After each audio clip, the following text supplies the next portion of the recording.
पहलगाम हमले के बाद से सरकार पूरी तरह एक्शन मोड में है। एक तरफ कूटनीतिक मोर्चे पर एक्शन खोल दिया गया है, दूसरी तरफ सैन्य तैयारियां भी दिख रही हैं।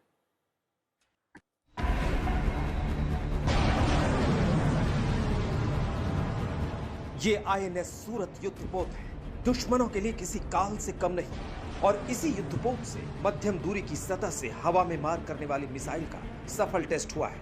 यानी संदेश साफ है, पीएम मोदी ने जो कुछ कहा है वो होकर रहेगा। 140 करोड़ भारतीयों की इच्छा शक्ति अब आतंक के आकाओं की कमर तोड़ कर रहेगी। 24 घंटे के भीतर भारत में होने वाले एक्शन पर गौर कीजिए। पहले कैबिनेट की सुरक्षा मामलों की समिति की बैठक, जिसमें पाकिस्तान पर पाबंदियों का फैसला, फिर पीएम मोदी की आतंक को जड़ से खत्म करने का प्रण, फिर सर्वदलीय बैठक और आज आर्मी चीफ का जम्मू कश्मीर दौरा। शक की गुंजाइश नहीं रह जाती, पाकिस्तान को खामियाजा भुगतना पड़ेगा, क्योंकि आतंक से लड़ाई में पूरा देश एक है। यूनिफॉर्मली कंडेम किया है सबने जो हुआ है, और पूरी सपोर्ट किया ऑपोजिशन ने सरकार को, कोई भी एक्शन नहीं। हमारे ऑफिशियल्स की ओर से, आईबी की ओर से, होम मिनिस्ट्री के ऑफिशियल्स की ओर से ब्रीफिंग किया गया है।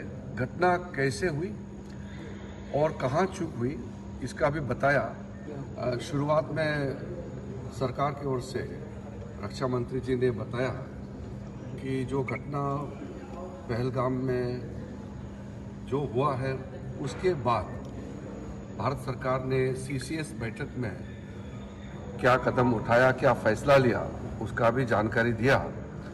और फिर सरकार का आतंकवाद के खिलाफ जीरो टॉलरेंस पॉलिसी के बारे में शुरू में बताया। आतंक पर पीएम के प्रण के साथ ही सेना की तैयारियां भी आगे बढ़ रही हैं। भारतीय वायुसेना ने सेंट्रल सेक्टर में युद्धाभ्यास किया है। इस ऑपरेशन का नाम रखा गया है आक्रमण, और इस ऑपरेशन की अगुवाई की राफेल ने। भारतीय वायुसेना के पास राफेल विमानों के 2 स्क्वाड्रन हैं, जो पंजाब के अंबाला और पश्चिम बंगाल के हाशीमारा में तैनात हैं। इनकी रफ्तार 2000 किलोमीटर प्रति घंटा है। 15 मीटर से ज्यादा लंबा और 10 टन वजन वाला विमान हवा में उड़ते ईंधन भरवाने में सक्षम है। आक्रमण में अचूक, रक्षा में अव्वल राफेल एक साथ कई टारगेट पर निशाना लगा सकता है। ये अत्याधुनिक विमान, जो मेटियोर एयर टू एयर मिसाइलों और रैम्पेज जैसे लंबी दूरी की मिसाइलों से लैस है, जमीनी हमलों और हवा से हवा युद्ध के लिए विशेष रूप से तैयार किए गए हैं।